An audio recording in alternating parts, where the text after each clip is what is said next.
একটা আমাদের সময়সূচি করতে হবে। প্রথমে বিষয়টাকে বোঝো, তারপরে সেই বিষয় নিয়ে টেস্ট দেওয়া শুরু করো। আগেই টেস্টে ঝাঁপিয়ে পড়বে না। 25 দিন মিনিমাম এটাকে দিতে হবে। একে অপরের থেকে মিলেমিশে শেখাটাই হচ্ছে মূল শেখা।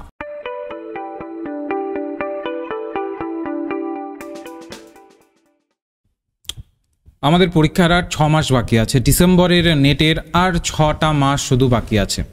এই 6টা মাসে কিভাবে আমরা স্টাডিটাকে করব, যারা আমরা সেলফ স্টাডি করছি তারা কিভাবে স্টাডিটা করব, যারা আমরা কোনো রকম কোচিং ইনস্টিটিউশনে যুক্ত হইনি, জাস্ট আমরা নিজের পড়াশুনো করছি নিজের থেকেই, তারা কিভাবে স্টাডি করব, তাদের জন্য এই ব্যবস্থাটা আমি নিয়ে এসেছি, যেটাকে আমরা প্রপার বলবো স্টাডি প্ল্যান।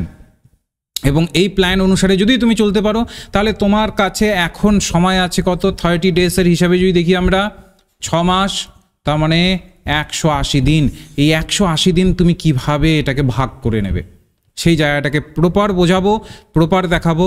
কোনো সময় নষ্ট হবে না, জাস্ট একবার মনোযোগ সহকারে পুরোটা দেখে নেবে। আমি তোমাকে গ্যারান্টি দিচ্ছি শেষ পর্যন্ত গিয়ে, স্লাইডের একদম শেষে গিয়ে তোমার ধারণা হয়ে যাবে, একটা মোটিভেশন পাবে যে তুমিও এই কয়েক মাসের মধ্যে খুব সহজে পেপার 1কে ক্লিয়ার করতে পারবে। তো প্রথমত আসি, আমাদের ক্লিয়ার গোলকে রাখতে হবে।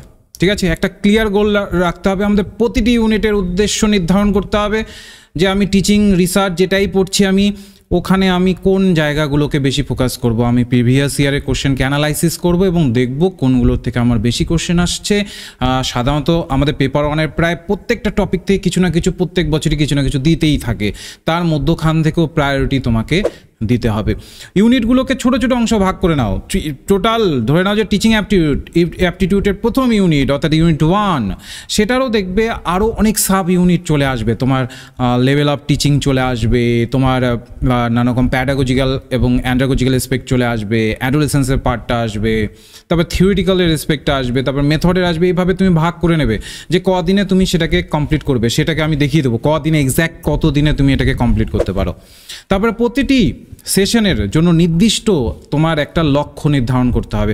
ধরে নিচ্ছি যে তুমি জুলাইয়ের 1 তারিখ থেকে একদম ফুললি তুমি পড়াশোনা শুরু করছো, তাহলে জুলাইয়ের 1 তারিখ থেকে তোমার একটা নিজস্ব একটা রুটিন থাকবে এবং সেই অনুসারে তুমি কিন্তু প্রত্যেকটা টপিককে এগিয়ে নিয়ে যাবে। যেই রুটিনটা আমি বলে দেবো যে কতটা তোমার বরাদ্দ করা উচিত time. Creating a study schedule, তোমাকে একটা শিডিউল তৈরি করতে হবে। আমি যেটা তোমাদের শুরুর দিকেই বললাম যে 30 ডেজ আছে, তোমার 6 মাস টোটাল হাতে আছে, টোটাল 180টা দিন তোমার হাতে শুধু আছে। তোমার প্রত্যেকটা ইউনিটের জন্য একটা সময় বরাদ্দ করতেই হবে। এবার শুধুমাত্র তো পেপার 1 থাকে না, আমাদের পেপার 2ও থাকে। সেই অনুসারে আমাদের কিন্তু একটা নির্দিষ্ট সময় আমাদের বরাদ্দ করতে হবে। সেটা তুমি সকালে নিতে পারো, বিকেলে নিতে পারো, রাত্রে নিতে পারো, সেটা তোমার ওপরে। সব থেকে গুরুত্বপূর্ণ যেটা, একটা আমাদের সময়সূচি করতে হবে, যেটা কিনা প্রত্যেকটি ইউনিটের আমাদের 18 দিন করে সময় দিতে হবে। দেখো আমাদের 180 দিন আছে আর আমাদের টোটাল ইউনিট সংখ্যা হচ্ছে 10খানা।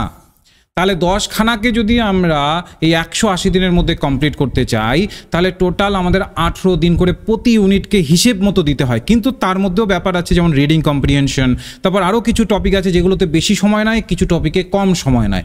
সেগুলোকে আমি ডিটেলসে বলছি কোনটাতে তোমার কতটুকু সময় দেওয়া উচিত। টিচিং অ্যাপটিটিউডে তোমাকে 15 দিনের বেশি দেওয়া উচিত নয়। টিচিং অ্যাপটিটিউডে 15 দিনের বেশি দেওয়া উচিত নয়। রিসার্চ অ্যাপটিটিউডে তোমাকে 30 ডেজ দিতে হবে। কিচ্ছু করার নেই, কারণ এখানে এমন অনেক জটিল পার্সপেক্টিভ আছে, জটিল কিছু থিওরি আছে যেগুলোকে তোমার বুঝতে একটু সময় লাগবে। তুমি যদি রিভিশনও দিচ্ছ, তোমার যদি আগেও পড়া থাকে তবুও সময় লাগবে। ইভেন তুমি যদি নতুন করে পড়ছো তাহলে তো তোমাকে অনেকটাই সময় দিতে হবে। তো সেইখানে আমাদের 30 ডেজ এখানে আমার নির্ধারিত। তুমি যদি কমিউনিকেশনের সময় নিতে চাও তাহলে সেই ক্ষেত্রে 12 দিন এনাফ কমিউনিকেশনের জন্য। আমরা যদি থ্রুলি পড়ি 12 দিন এনাফ কমিউনিকেশন আমরা সেটাতে কমপ্লিট করে নিতে পারি। আইসিটির ক্ষেত্রে আমাকে 25 দিন দিতে হবে, কারণ এখানে মুখস্থের পার্ট বেশি আছে। আর সবসময় আমি বলি, এবার যারা আমাদের চ্যানেলের সাথে যুক্ত ছিলে, যারা আমাদের যোদ্ধা ব্যাচের সাথে যুক্ত ছিলে, আমি আইসিটির প্রেক্ষিতে একটা কথা তোমাদের বলেছিলাম যে আইসিটি এমন একটা টপিক যেখান থেকে রীতিমতো কমন পাওয়া যায়। অন্যগুলোর থেকে কনসেপ্টের কমন পাবে তুমি, কিন্তু একদম হুবাহু তুমি কমন পাবে না, কনসেপচুয়াল কমন পাবে। কিন্তু আইসিটির দিক থেকে তুমি যদি দেখো একদম একদম যা আছে সেটাই তুমি কমন পেয়ে যাবে। তো এটা বেসিক্যালি আমাদের 25 দিন দিতে হয়, কারণ এখানে সফটওয়্যারের ভাগ আছে, অ্যাব্রিভিয়েশন আছে, ফুল ফর্ম আছে, ইমেইলের আলাদা করে পড়তে হয়, আমাদের নেটওয়ার্কস যে অ্যাসপেক্টগুলো আছে, সফটওয়্যার হার্ডওয়্যার কীভাবে নেটওয়ার্কের সাথে যুক্ত হচ্ছে, তারপর জেনারেশন ওয়াইজ, তারপর আইসিটির ম্যাথ আছে। তো আমাদের এটা সময় নেয় প্রচুর, তো আমাদের 25 দিন মিনিমাম এটাকে দিতে হবে। হায়ার এডুকেশনকে আমাদের 19 দিন দিতেই হবে। হায়ার এডুকেশনের মুখস্থের জায়গাগুলো একটু বেশি আছে, যেমন প্রথমের দিকে তোমাদের এনশিয়েন্ট যে আমাদের ইউনিভার্সিটিসগুলো আছে সেখানকার বিভিন্ন বৈশিষ্ট্যগুলো সিকোয়েন্স ওয়াইজ আমাদের মনে রাখতে হবে, কারণ এখনকার দিনে পরীক্ষাতে সিকোয়েন্স বেশি দিচ্ছে, অ্যাজারশন রিজন অনুসারে মনে রাখতে হবে। এবং হায়ার এডুকেশনের সবথেকে গুরুত্বপূর্ণ বিষয় হচ্ছে হায়ার এডুকেশনের আরেকটা জায়গা আছে যেটা নিয়ে আমরা কথা বললাম, সেটা ভ্যালু এডুকেশন, যেখান থেকে কোশ্চেন এবারও এসেছে। সেই জায়গাগুলোকে ভালোভাবে পড়তে হবে। তো আমাদের টোটাল এখানে 19 দিন আমাদের এটা সময় দিতে হবে। ইভিএসেও আমাদের সমানভাবে 19 দিন সময় দিতেই হবে, কোনো উপায় নেই। ডিআই আর ম্যাথ দুটোকে আমি একসাথেই ধরেছি। আমাদের ম্যাথমেটিক্যাল যে রিজনিং আছে আর ডিআই এর সেকশনটা আছে, আমাদের 30 দিন ওটাকে দিতেই হবে। ডিআই এর প্রত্যেকটা নিয়মকে জানতে হলে, হ্যাঁ, table chart, pie chart, bar chart, line chart, সমস্ত কিছু নিয়মগুলোকে জানতে হলে তার মধ্যে ডিআই এর মধ্যে কিভাবে কোন ধরনের কোশ্চেন কিভাবে আসছে, পুরো 10 থেকে 20 বছরের তোমাকে প্রিভিয়াস ইয়ারে কোশ্চেন সলভ করতে হবে। তো অবশ্যই তোমাকে 30 দিন এটাকে হাতে গোনা তোমাকে দিতেই হবে।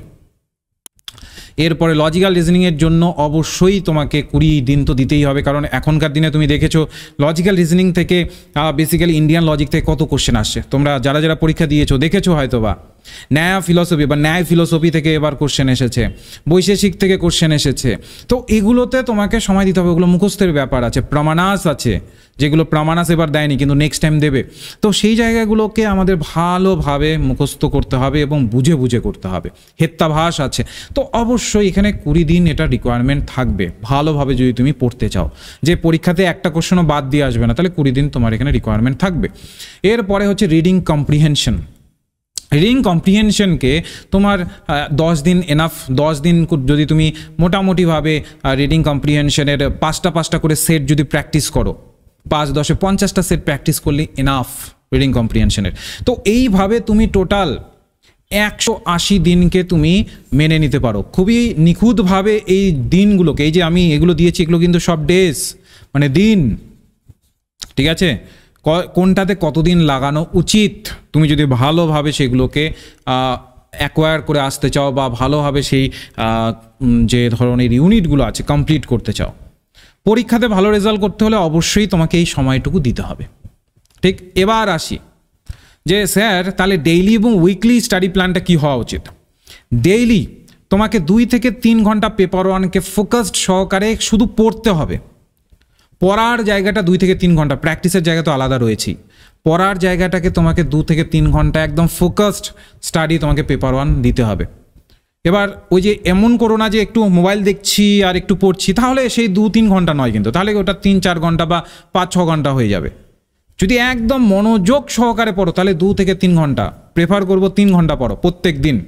যে কোনো একটা সময়কে নিয়ে নাও, সকালবেলা, রাত্রিবেলা বা বিকেলবেলা, যেটাতে তোমার মনে হয় যে আমার এই সময়গুলোতে কঠিন কনসেপ্ট বলে আমার ভালো মনে থাকে। সবারই একটা নির্দিষ্ট সময় থাকে, সেটাকে তুমি সিলেক্ট করো। উইকলি তুমি কি করবে, রিভিউ করবে প্রোগ্রেসটাকে।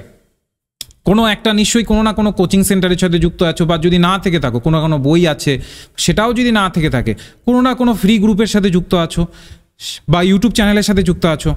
সেখানে যখনই কোনো ভিডিও আসবে বা কিছু আসবে, সেটাকে নিজের থেকে সেই জায়গাটাতে প্রোগ্রেসটাকে দেখো। যতটুকু পড়লে সেটা নিয়ে মক টেস্ট দাও। যদি কোনো কোচিং সেন্টারে ঢুকে থাকো তাহলে রেগুলার মক টেস্ট সেখান থেকে দাও। যেমন আমাদের যে অর্জুন ব্যাচ শুরু হচ্ছে, সেখানে প্রত্যেক সপ্তাহে 200টা করে কোশ্চেন আপলোড করা হবে। মক টেস্টের সেকশনে 200টা করে থাকবে প্রত্যেক সপ্তাহে, যেখানে তোমার প্রোগ্রেসটা আরও বেটার তুমি যাচাই করতে পারবে। তো উইকলি তোমাকে এই জায়গাগুলোকে ভালোভাবে দেখতে হবে। এবং যেখানেই দেখবে, এবার ধরে নাও যে তুমি মক টেস্ট দিলে তোমার কিছু জায়গা এমন হলো যে তুমি ভালো পারছো না, এবার সেটাকে ওখানেই অ্যাভয়েড করে দিল, তাহলে হবে না। সেগুলোকে অ্যাডজাস্ট করতে হবে, দেখতে হবে যেখানে আমি উইক রয়েছি সেই জায়গাটাকে এবার ভালোভাবে, ওই উইক জোনটাকে এবার আমাকে স্ট্রং জোন করতে হবে। তো সেই জায়গাগুলোকে অ্যাডজাস্ট করে তোমার পড়াশোনার সময়ের মধ্যে সেগুলোকে নিয়ে আসতে হবে। এবার সব থেকে বেটার শিডিউল হয় 1 ঘন্টা তুমি কোনো টিচারের কাছে পড়ছো, 1 ঘন্টা রেগুলারলি তার লেকচার শোনো, প্রত্যেক দিন 1 ঘন্টা করে লেকচার শুনবে। নিশ্চয়ই রেকর্ডেড ক্লাস দেন, যে কোনো ইনস্টিটিউশনের সাথে যুক্ত আছো বা যে কোনো জায়গায় আছো, নিশ্চয়ই রেকর্ডেড ক্লাস থাকে। প্রত্যেক দিন 1 ঘন্টা করে লেকচার শোনো, 1 ঘন্টা করে প্রত্যেক দিন। এই ডেইলি এই রুটিনের কিন্তু বাইরে এটা বলছি, হ্যাঁ, এটা কিন্তু বাইরে। তুমি 1 ঘন্টা করে প্রত্যেক দিন রিডিং পড়ো, যেই জায়গাগুলো নোটসগুলো তোমার কাছে আছে বা বইপত্র আছে, যেটাই আছে সেটাকে 1 ঘন্টা করে রিডিং পড়ো। আর 1 ঘন্টার তুমি এক্সারসাইজ করো প্রত্যেক দিন। কোশ্চেন নাও, কোনো একটা কোশ্চেন তুমি নিজের থেকে ভেবে নাও যে এরকম আসলে কী ধরনের প্রশ্ন হতে পারো, সেটাও যদি না থাকে তাহলে কোনো না কোনো ইনস্টিটিউশনের সাথে যুক্ত আছো, সেটাও যদি না থাকে বইয়ের পেছনে দেখবে কিছু কোশ্চেন্স থাকে, সেগুলোকে সলভ করা শুরু করো। 1 ঘন্টার এক্সারসাইজ অবশ্যই নিড রয়েছে, 1 ঘন্টার এক্সারসাইজ থাকতেই হবে, বুঝতে পারলে? এই অনুসারে ডেইলি এবং উইকলি এই 6টা মাস, এই 180টা দিন যদি তুমি কভার করতে পারো, আমি তোমাকে বলছি তো, দেখবে তুমি পরবর্তীকালে কোয়ালিফাই করে এসে আমার এই ভিডিওর কমেন্ট সেকশনে এসে তুমি বলে যাবে, স্যার আপনার রুটিনটাকে ফলো করে আমার অনেক সুবিধে হয়েছে। এটা যদি তুমি ঠিকঠাকভাবে ফলো করো। এবার সব থেকে গুরুত্বপূর্ণ জায়গা, যেখানে আমি বেশিরভাগ স্টুডেন্টকে দেখি গিয়ে কিচ্ছু করে না, সেটা প্রায়োরিটি। কোন টাস্কটাকে আমাকে আগে প্রায়োরিটি দিতে হবে? তোমাকে যে কোনো টপিক, তুমি রিসার্চ অ্যাপটিটিউড পড়ছো, তাহলে রিসার্চ অ্যাপটিটিউডের যেই টপিকগুলো এখন তোমার মনে হচ্ছে যে এই ধরনের কোশ্চেনগুলো পরীক্ষায় আসছে, হাই প্রায়োরিটি যেগুলো টপিক, ওগুলোর উপর বেশি ফোকাস দাও। যেমন কোয়ালিটেটিভ অ্যাপটিটিউড বা কোয়ালিটেটিভ যে ধরনের রিসার্চের সেকশনগুলো আছে বা অ্যাপ্রোচেসগুলো আছে, সেগুলোর উপর তুমি চাইছো যে না, এগুলোর থেকে কোশ্চেন এসেছে এর আগে, মাঝে একটু অফ আছে, এবার আবার আসতে পারে, তো ওগুলোর উপর গুরুত্ব দাও। হাই প্রায়োরিটি তোমাকে সিলেক্ট করতে হবে, একটা নোটবুক বানাবে যেখানে হাই প্রায়োরিটি যেগুলো আছে তোমার, সেগুলোকে করবে। দেখো, অন্ধের মতো তো যে কেউ পড়ে যায়, অন্ধের মতো তো যে কেউ পড়ে যায়, সবাই কি সাকসেসফুল হয়? যারা সাকসেসফুল হয়, যারা কোয়ালিফাই করে, তাদের নিজস্ব একটা স্ট্র্যাটেজি থাকে বা তাদেরকে ওই স্ট্র্যাটেজিতে পড়ানো হয়। যেভাবেই হোক, হয় তোমাকে নিজস্ব তৈরি করতে হবে, নয়তো বা এমন একটা স্ট্র্যাটেজি তৈরি করা হয়েছে তার ভেতরে তোমাকে ঢুকতে হবে, বা কোনো দাদা বা কোনো গাইড বা কোনো রকম টিচারের কাছে তোমাকে আসতে হবে। তাহলে তুমি কিন্তু সেই জায়গাগুলোকে সহজে 6 মাসের মধ্যে কমপ্লিট করতে হবে। কারণ পেপার 1 হিউজ বড় সিলেবাস, তোমার পড়া শুরু করো তাহলেই বুঝতে পারবে। তো সেই অনুসারে তোমাকে যেই জায়গাটা হাই প্রায়োরিটি দিতে হবে ওটাকে ঠিক করতে হবে। ইউজ এ প্রায়োরিটি ম্যাট্রিক্স, তোমাকে একটা প্রায়োরিটি ম্যাট্রিক্স তৈরি করতে হবে, কোনটা আর্জেন্ট পড়তে হবে, কোনটা ইম্পর্টেন্ট, এই দুটোকে তোমাকে ভাগ করতে হবে। এবার তোমরা বলবে যে স্যার আর্জেন্ট আর ইম্পর্টেন্ট মধ্যে পার্থক্য কি? আর্জেন্ট হচ্ছে, ধরে নিচ্ছি যে তুমি এথনোগ্রাফি পড়বে, তোমাকে তাহলে আর্জেন্টলি আগে কোয়ালিটেটিভ অ্যাপ্রোচটাকে ভালোভাবে পড়তে হবে, না হলে তুমি এথনোগ্রাফিক্যাল অ্যাপ্রোচটা বুঝতে পারবে না। এইটা তোমাকে আগে দেখতে হবে। যেটা পড়ার সময় যদি বই খুলে জাস্ট হঠাৎ করে একটা চ্যাপ্টার ঢুকে গেলে তাহলে স্বাভাবিক ঘেটে ঘোয়া হয়ে যাবে, সেটা নয়।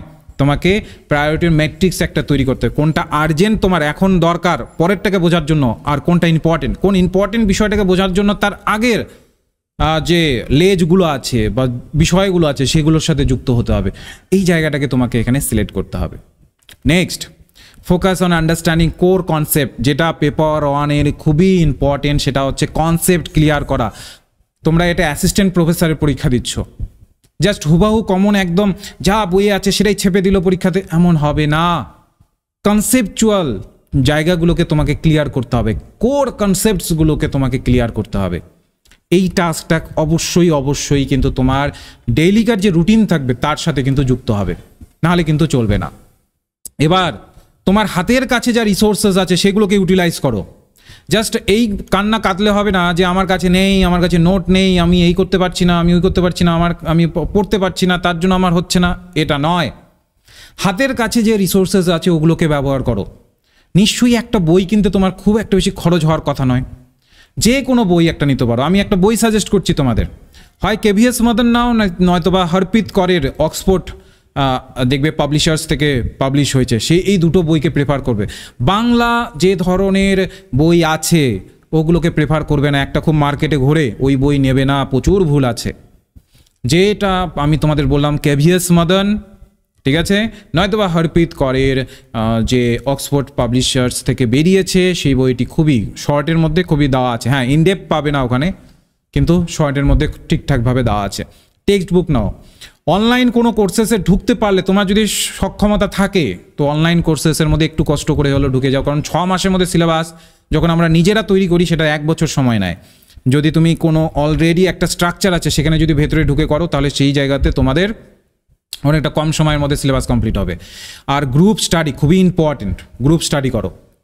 আমাদের দেখবে ডেসক্রিপশন বক্সে আমরা প্রত্যেকটা সাবজেক্ট ওয়াইজ দেখবে ফেসবুক গ্রুপের লিঙ্ক দিয়ে দেবো, এবং আমাদের পেপার ওয়ানের গ্রুপেও লিঙ্ক দিয়ে দেবো। সেখানে প্রতিনিয়ত সবাই মিলে চর্চা করো, একটা করে প্রশ্ন পোস্ট করো, সবাই উত্তর দেবে, আরও অন্যরা উত্তর দেবে, আরও অন্যরা পোস্ট করবে, এইভাবে চর্চা করো। তাহলে খুব সহজে কম সময়ের মধ্যে তুমি সব কিছুকে আয়ত্ত করতে পারবে।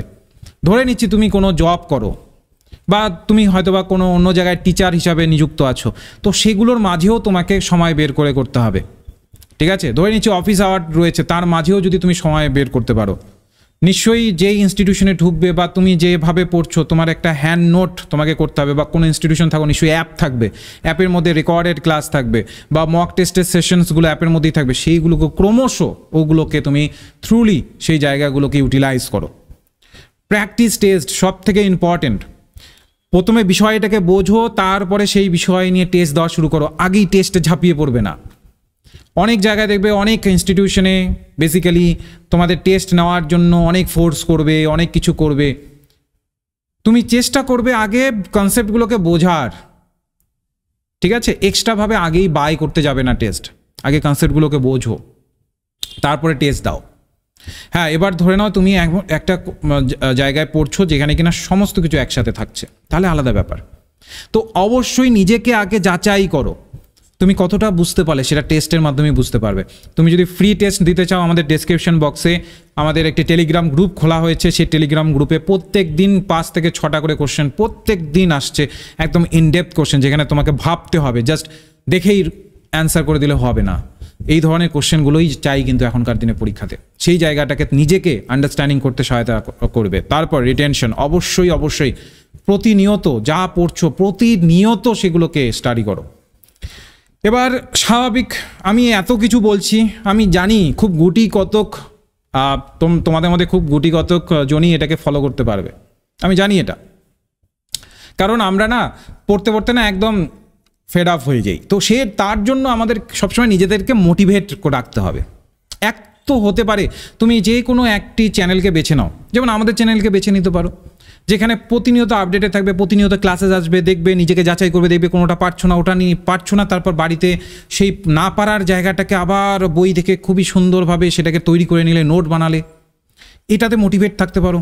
বা তুমি নিজেকে কিছু রিওয়ার্ড দিতে পারো, যেমন তুমি সিদ্ধান্ত করলে যে আমি সকাল 7টা থেকে দুপুর 12টা পর্যন্ত টানা পড়ে যাব, এবং এটা যদি আমি করতে পারি তারপর একটা মুভি দেখবো আমি, এইগুলোকে বলি রিওয়ার্ড। একটু একটু করে শর্ট টাইমের বা লং টাইমে একটা রিওয়ার্ড দাও, বা আমি একটু বাইরে ঘুরতে যাবো আমার বন্ধুর সাথে, বা আমি একটু ফেসবুকে একটু স্ক্রল করব বা ভিডিওস দেখব, এই ধরনের ছোটো ছোটো রিওয়ার্ড। এবার স্ক্রল করতে গিয়ে আবার ওটা ঘন্টার পর ঘন্টা যেন চলে না যায়, সেখানে একটা নির্দিষ্ট সময়ের জন্য তোমাকে স্ক্রল করতে হবে। আচ্ছা, তোমাদের ভালো লাগছে কি এই যে যা আমি ডিটেলসগুলোকে বলছি, ভালো লাগছে কি? যদি ভালো লাগছে অবশ্যই লাইক করে দাও, ঠিক আছে? তাহলে আমি সাবজেক্ট ওয়াইজ নিয়ে আসবো। নেক্সট সাবজেক্ট আমি বাংলা এডুকেশন, আমি সিরিয়াল ওয়াইজ বলে দিচ্ছি, বাংলা নিয়ে আসবো, এডুকেশন নিয়ে আসবো, পল সায়েন্স নিয়ে আসবো, ফিলসফি নিয়ে আসবো। এর বাইরে যদি তোমাদের কোনো সাবজেক্টের দরকার হয়, প্রত্যেকটাকে, যেমনটা আমি এখানে ব্রেকডাউন করলাম প্রত্যেকটা টপিককে, টিচিং অ্যাপটিটিউড, রিসার্চ অ্যাপটিটিউড, কমিউনিকেশনের, তেমনভাবে অন্যান্য সাবজেক্টগুলোরও সেইভাবে ব্রেকডাউন হবে। বাংলাতে কীভাবে উপন্যাসগুলোকে তোমরা কোনটাকে কতটা সময় দেবে সমস্ত কিছু বলে দেবো। তো অবশ্যই যদি ভালো লাগছে অবশ্যই লাইক করে দাও, যেন এই ধরনের কনসেপ্টগুলোকে এইভাবে আরও তোমাদের আমি ডিটেলসে বোঝাতে পারি। তো দেখো এখানে কি বলেছে, শর্ট টার্ম এবং লং টার্ম তোমাকে রিওয়ার্ড নিজেকেই দিতে হবে। তোমার নিজের প্রোগ্রেসকে তোমাকে ভিজুয়ালি ট্র্যাক করতে হবে। এটার জন্য কাজে দেবে তোমাদের অ্যাপ, যে কোনো অ্যাপ, আমাদের অ্যাপেও যুক্ত হতে পারো, ফ্রি টেস্ট আছে সেগুলো দিতে পারো, অ্যাপের লিঙ্কও তোমরা ডেসক্রিপশন বক্সে পেয়ে যাবে। তো সেই গিয়ে তোমরা অ্যাপগুলোতে দেখে তারপরে তুমি সেখানে সলিউশনে গিয়ে দেখতে পারো কোন প্রশ্নের কোনটা ভুল হলো, কেন ভুল হলো, সমস্ত কিছু দেওয়া থাকে। সেগুলোর সাথে তুমি অবশ্যই তোমার প্রোগ্রেসটাকে তুমি সেখানে ট্র্যাক করতে পারবে বা ভিজুয়ালি দেখতে পারবে কতটা তোমার রয়েছে। আবারও বলবো, স্টাডি গ্রুপ, অর্থাৎ তোমার নির্দিষ্ট একটা গ্রুপ থাকা দরকার। যে কোনো একটা গ্রুপে যুক্ত হও, তুমি নিজে 2-1টি প্রশ্ন পোস্ট করা শুরু করো, তারপর দেবে অন্যরা সেই জায়গাতে পোস্ট করা শুরু করে দেবে। আমাদের গ্রুপগুলো এখন অ্যাক্টিভ আছে, ধরে নিচ্ছি তুমি আমাদের গ্রুপে যুক্ত হতে চাইছো না, যে কোনো গ্রুপ তুমি যুক্ত হও, তুমি প্রশ্ন পোস্ট করো, সবাই অ্যান্সার দেবে, তারপর দেবে 1-2 জন মোটিভেটেড হবে, সেও তারপর প্রশ্ন করা শুরু করে, সেও তারপরে তার প্রশ্নেরগুলোকে তুমি তারপর অ্যানালাইসিস করে উত্তর দিতে পারবে। কারণ একটা তো তোমরা বিশ্বাস করো, আমরা সবাই সবটা জানি না, একে অপরের থেকে মিলেমিশে শেখাটাই হচ্ছে মূল শেখা। তো এই জায়গাটাকে অবশ্যই করবে। এই কয়েকটি পয়েন্ট আমি যেগুলো তোমাদের বললাম, যদি এই 180 দিন তুমি এই পয়েন্টগুলোকে একটু মনোযোগ সহকারে নিয়ে যেতে পারো, আমি তোমাদের বলছি তোমাকে আর ফিরে তাকাতে হবে না। তুমি যখন যা ঠিক সময়, অর্থাৎ ডিসেম্বরের সময় যখন তুমি দেখবে যে তোমার সময় ঘনিয়ে আসছে, তখন তোমার মনে হবে যে ওই সময়ই স্যার যদি না বলতেন তাহলে হয়তো বা আমি পড়াশোনা শুরু করতে পারতাম না। কারণ মনে হচ্ছে 6 মাস, কিন্তু সিলেবাসের বেসিসে খুবই তুচ্ছ সময়। প্রপার তোমার যদি স্টাডি ম্যাট না থাকে, প্রপার যদি তোমার সমস্ত স্টাডি মেটেরিয়াল যদি হাতের কাছে না থাকে, কমপ্লিট করা খুবই প্রবলেমেটিক ব্যাপার। তো সেগুলোকে এখন থেকে নির্ধারণ, আমি জুলাইয়ের 1 তারিখ থেকে ধরছি যে তুমি জুলাইয়ের 1 তারিখ থেকে ডিসেম্বরের 31 তারিখ পর্যন্ত তুমি কন্টিনিউয়াস এখন পড়াশোনা করবে। আর এই দিনগুলোকে দরকার পড়লে স্ক্রিনশট নিয়ে নাও, এই দিনগুলোকে নির্দিষ্ট টার্গেটে রাখো। আমি তোমাদের বলছি যেই জায়গাতে যতটুকু সময় দরকার আমি ততটুকুই দিয়েছি, অতিরিক্ত কিছু দেইনি, কমও দিইনি, যতটুকু দরকার ততটুকুই দিয়েছি। তো অবশ্যই সেই ততটুকু সব সময়গুলোকে লাগানোর চেষ্টা করো। ইভেন আমাদের যে অর্জুন ব্যাচ আসছে জুনের 28 তারিখ থেকে, সেই অর্জুন ব্যাচেও আমরা প্রপারলি একটা শিডিউল তোমাদের ধরিয়ে দেব, এবং সেখানে আমরা প্রত্যেকটাকে কোন টপিকটাকে কতদিনের মধ্যে কভার হবে সমস্ত কিছু জায়গাকে আমরা কিন্তু ধরিয়ে দেবো, এবং সেইগুলোকে ডিটেলসে কভার করা হবে 6 মাসের মধ্যেই। তো এই জায়গাগুলো তোমাদের নিজেদেরকেও করতে হবে। তোমরা সেলফ স্টাডি করছো, তাহলে তোমাদের নিজেদেরকে এটা খেয়াল রেখে করতে হবে যেন এই সময়ের বেশি যেন তুমি না নাও। বুঝতে পারলে? তাহলে এই হচ্ছে আমাদের প্রপার স্টাডি প্ল্যান। আশা করি ভিডিওটি ভালো লেগেছে। যদি ভালো লাগে অবশ্যই লাইক করে দেবে, আর আমাদের সমস্ত প্রকার গ্রুপের লিঙ্ক আমাদের ডেসক্রিপশন বক্সে আছে, তোমার সাবজেক্ট ওয়াইজ গ্রুপে যুক্ত হতে পারো। আর যদি তোমার মনে হয় যে হ্যাঁ এটা আমার বন্ধুদের সাথে শেয়ার করলে তারাও উপকৃত হবে, অবশ্যই এটাকে তোমাদের কোনো গ্রুপস বা অন্য জায়গাতে শেয়ার করতে পারো। আর যারা যারা সাবস্ক্রাইব করোনি, এখনও পর্যন্ত সাবস্ক্রাইব করা হয়নি, দেখো একটু দেখে নাও, সাবস্ক্রাইব যদি না করা থেকে অবশ্যই সাবস্ক্রাইব করে নাও, যেন এই ধরনের ক্লাসেসগুলো পরবর্তীকালে যে ফ্রি ক্লাসেসগুলো আসবে সেগুলো যেন মিস না হয়। তাহলে সবাই ভালো থেকো, নমস্কার। এখানেই আমি তাহলে এই ভিডিওটিকে শেষ করছি।